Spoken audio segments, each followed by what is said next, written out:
I've been over 175 military bases myself, you know, and hospitals and all that stuff. Why do you still do it, Gary?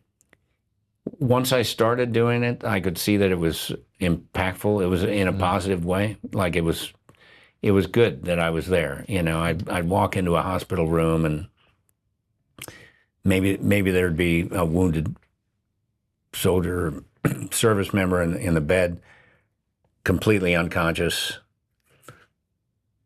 you know, hadn't woken up yet. Family is standing around waiting for that moment, praying for that moment. And I come in, and they've been there for weeks, just dealing with the issues. And somebody like me comes in, and their faces light up, and you know, start taking pictures, and it changes the mood, it changes the tone, and I could see that showing up was making a difference. So then I wanted to do it again, and I wanted to do it again after that, and I just kept wanting to do it because I could see that it was helping. Of course, if I hadn't felt that it was helping, there'd be no Gary Sinise Foundation. Right. I mean, how did the foundation start?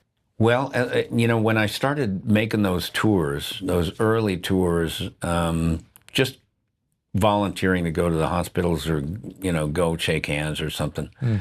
One of the things that I also wanted to do was to try to help more people, was to volunteer for a lot of different other organizations.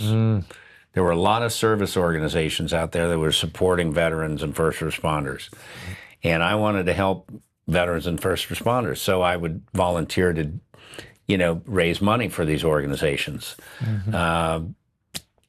raise awareness for what they were doing by doing PSAs or whatever. So I just started volunteering wherever I could for multiple organizations.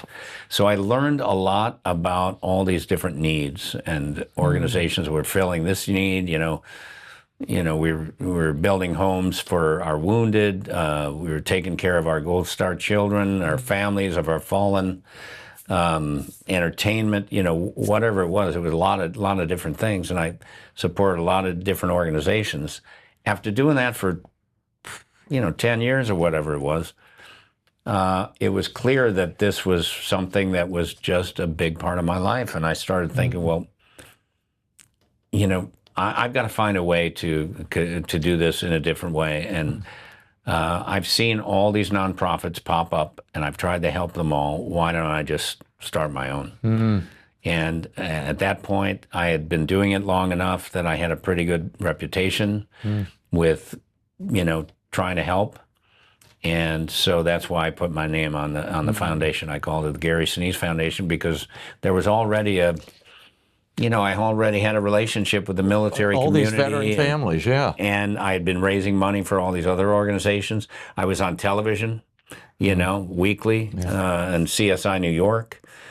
So I just said, let's do it. I want to do more. And I think the way to do that is to start raising our own money so that I can hire people to do more. So we started out very small, a couple of people, and now we've got a giant organization now.